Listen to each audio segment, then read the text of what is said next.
Bienvenue dans cette capsule vidéo qui va vous présenter les mises à jour en matière de tickets pour maintenance. En effet, le ticket est le système de base de cette application et nous avons souhaité le rendre plus pratique, plus fluide pour faciliter l'utilisation quotidienne de cette application. Alors pour commencer, on ne va pas créer de ticket, mais on va partir dans les paramètres. Donc sur la gauche, si vous cliquez sur Configuration, vous allez avoir ce premier encart général. Il est important pourquoi? Parce que vous allez pouvoir choisir si vous souhaitez que les utilisateurs qui créent des tickets indiquent leur nom et leur prénom, mettent une adresse mail obligatoirement, voire même bénéficient d'un compte AJ avec un courriel validé pour créer le ticket. Alors, on va cliquer sur les options pour voir ce qu'il en est. Donc, le nom, prénom, vous pouvez le cocher ou non à votre convenance. Le courriel requis, nous vous conseillons de le cocher, hein, bien que chaque établissement reste libre de son utilisation. Pourquoi? Parce que cela permet à l'utilisateur de recevoir un mail de confirmation avec un lien pour suivre l'avancée de son ticket. De plus, si vous réalisez des mises à jour sur le ticket, que ce soit pour indiquer que les actions qui sont en cours ou par exemple pour clôturer le ticket une fois qu'il a été traité, l'utilisateur sera prévenu sur son mail, tandis que sinon il n'a pas de suivi sur la suite de sa demande. Vous pouvez aussi, mais là par contre c'est déconseillé, euh, ouvrir les tickets uniquement aux utilisateurs qui ont un compte AJ avec un courriel validé. Cela limite très fortement le nombre d'utilisateurs pouvant faire des signalements. C'est pourquoi nous déconseillons cette option, même si elle reste ouverte pour les établissements qui souhaitent l'utiliser.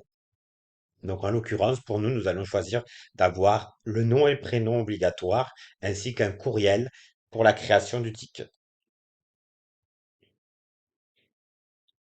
La deuxième nouveauté, c'est que chaque ticket est désormais numéroté. Vous allez le voir si vous cliquez sur Liste des tickets.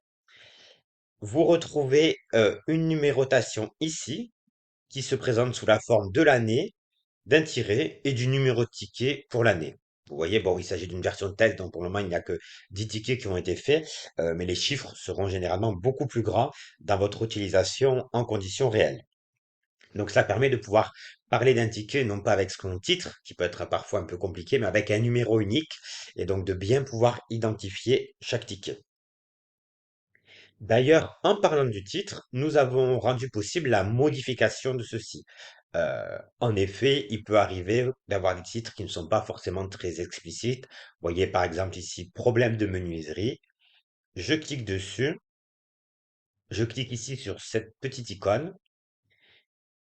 Et donc, je peux mettre problème de menuiserie, par exemple, barrière en bois, cours de récréation.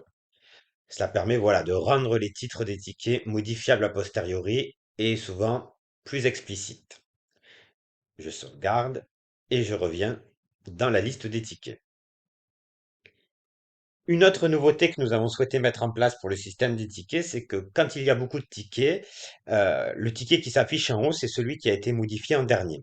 Or, c'est pas forcément celui dont on souhaite qu'il reste en tête de liste, que ce soit pour des questions de priorité, pour des questions de proximité, avec la date d'intervention, etc.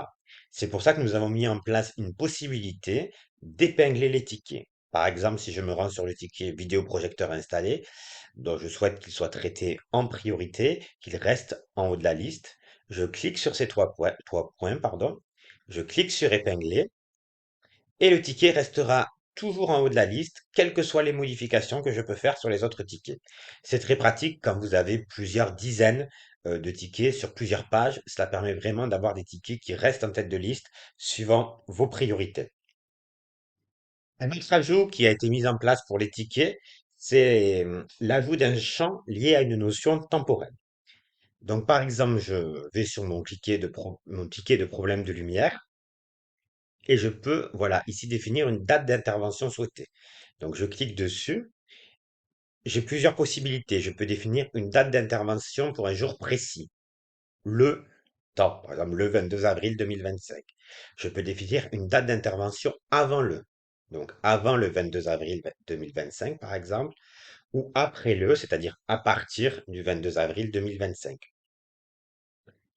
Alors, comment cette notion temporelle va pouvoir être exploitée? Ça fait partie d'une autre nouveauté, ça a été le système de recherche de liste par ticket. Donc, si je reviens dans ma liste des tickets, vous voyez que dorénavant, je peux rechercher les tickets par numéro, grâce au numéro unique qu'on a vu tout à l'heure, mais aussi grâce à la date d'intervention souhaitée. Donc, par exemple, si je mets le 18 avril 2025, je vais pouvoir trouver tous les problèmes qui sont à traiter soit au jour précis du 18 avril 2025, soit avant une date postérieure au 18 avril 2025, soit à partir d'une date antérieure au 18 avril 2025.